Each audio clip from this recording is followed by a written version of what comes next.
YCP ప్రభుత్వం రాష్ట్ర వ్యాప్తంగా కూడా ఈరోజు వెన్నుపోటు దినమని చెప్పి వైసీపీ పార్టీ ఈరోజు రాష్ట్ర వ్యాప్తంగా పిలుపునివ్వడం, ఈరోజు జగన్మోహన్ రెడ్డి గతంలో చేసినటువంటి అనేక స్కాములకు సంబంధించి ఈ స్కాములు ఎక్కడైతే బయటపడతాయన్నటువంటి ఉద్దేశంతో ఈరోజు మనందరికీ తెలుసు రాష్ట్ర వ్యాప్తంగా కూడా అనేక మంది ఐఏఎస్లు, ఐపీఎస్లు, అదేవిధంగా మాజీ ప్రజాప్రతినిధులు, మంత్రులు కావచ్చు, ఎమ్మెల్యేలు కావచ్చు, ఎంపీలు కావచ్చు, ఈరోజు మొత్తం ఈరోజు జైలుకి వెళ్ళే పరిస్థితి ఉంది.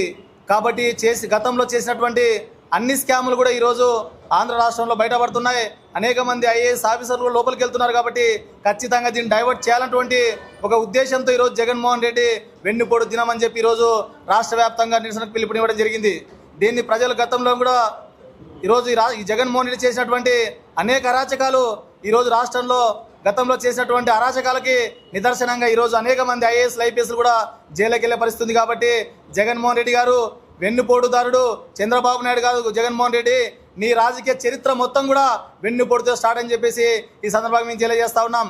ఎందుకంటే జగన్మోహన్ రెడ్డి మీ తండ్రి గారు చనిపోయినటువంటి సందర్భంలోనే నువ్వు పక్కలో శవాన్ని పెట్టుకొని కూడా రాజకీయాలు చేసి సంతకాలు తీసుకొని ముఖ్యమంత్రి కలిగినటువంటి ఒక నీచమైనటువంటి రాజకీయం చేసినటువంటి వ్యక్తివి నువ్వు. నిన్ను కానీ మీ కుటుంబాన్ని కానీ ఈరోజు పెంచి పోషించి ఈరోజు ఈ స్థాయిలో ఉన్నటువంటి కారణం కాంగ్రెస్ పార్టీ. అలాంటి కాంగ్రెస్ పార్టీని కూడా ఈరోజు తుంగలో చొక్కి ఈరోజు రాష్ట్రంలో కాంగ్రెస్ని భూస్థాపితం చేసినటువంటి వ్యక్తివి నువ్వు. కాబట్టి మొదటి వెన్నుపోటుదారుడు నువ్వు జగన్మోహన్ రెడ్డి. అదేవిధంగా నీ తోబుట్టురాలు, నీకు సమానమైనటువంటి శర్మిల గారు రాష్ట్రంలో పాదయాత్ర చేసి నీ పార్టీ నువ్వు జైల్లో ఉండే సందర్భంగా ఉనికి లేనటువంటి పరిస్థితుల్లో కూడా నీ పార్టీకి జవసత్వాలు ఇచ్చినటువంటి మీ సొంత చెల్లిని కూడా కేవలం రాజకీయ పబ్బం కోసం మీ చెల్లిని ఉన్నటువంటి తొక్కి కూడా ఈరోజు ఆమె ఆస్తి తాగాలతో బయటకు ఉన్న పరిస్థితి ఉంది. సొంతం నీ తల్లి కూడా ఈరోజు నీ పక్షాన లేదంటే నువ్వు ఎలాంటి దుర్మార్గుడువో ఈరోజు ఆంధ్ర రాష్ట్ర ప్రజానీకానికి తెలుసు. కాబట్టి నిన్ను ప్రతిపక్షంలో మమ్మల్ని అధికార పక్షంలో పెట్టారు జగన్మోహన్ రెడ్డి. కాబట్టి ఇంకొకసారి మా పార్టీ పైన కానీ మా పార్టీ అధ్యక్షుడు చంద్రబాబు నాయుడు గారు పైన అవాక్కులు చెవాకులు కానీ ఇలాంటి నీచమైనటువంటి రాజకీయాలు చేస్తే ఈ రాష్ట్రంలో మీకు ఇచ్చినటువంటి ఆ 10 సీట్లు కూడా భవిష్యత్తులో గల్లంతేట పరిస్థితుంది. కాబట్టి జగన్మోహన్ రెడ్డి నువ్వు చేస్తున్నటువంటి ఈ కుట్ర రాజకీయాల్లో గత ఎలక్షన్లో కూడా మన ఈ రాష్ట్రం ఉన్నటువంటి ప్రజలందరికీ తెలుసు. మీ సొంత బాబాయిని కూడా గొడ్డలితో నరికి నువ్వేం చెప్పావా? గుండెపోటు అని చెప్పావు.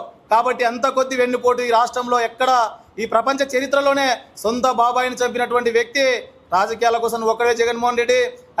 చంద్రబాబు నాయుడిని మాట్లాడతానంట సాయి వాళ్ళకు లేదని నేను తెలియజేస్తున్నాను. ఎందుకంటే ఒక సర్పంచ్గా, గ్రామంలో ఒక ప్రజాప్రతినిధిగా నిధులు లేకుండా చేసినట్టు దౌర్భాగ్యుడు జగన్మోహన్ రెడ్డి. సర్పంచ్లో యొక్క పదవి అనేది, సర్పంచ్ల యొక్క ఫండ్సులు అనేది అణిసివేసి వాళ్ళు అధికారులను అడ్డు పెట్టుకొని భయప్రాంతాలకు గురి చేసి రాజకీయాలు ఎవరు చేయకూడదు, మేము తప్ప అనే ఆలోచనతో వాళ్ళు చాలా ఇబ్బందులు పెట్టారు. అందుకని సర్పంచులు, ఎంపీటీసులు ఆలోచించి వాళ్ళ పార్టీలో ఉన్న వాళ్ళు కూడా ఈరోజు మాట్లాడుతున్నారు. ఎందుకు మాట్లాడుతున్నారంటే చంద్రబాబు నాయుడు ఈ రాష్ట్రానికి సరైన వ్యక్తి, సరైన నాయకుడని కూడా మాతో వాళ్ళు ఎంతోమంది మాట్లాడుతున్నారు. జగన్మోహన్ రెడ్డి చేసే అరాచకాలు కానీ, జగన్మోహన్ రెడ్డి మాట్లాడే విధానం కానీ, జగన్మోహన్ రెడ్డి చేస్తున్న ఏ పని అయినా కూడా ఈ రాష్ట్రంలో ఉన్నట్టు ప్రజలు చూస్తూ ఉన్నారని కూడా నేను ఈ మీడియా ముందర తెలియజేస్తున్నాను.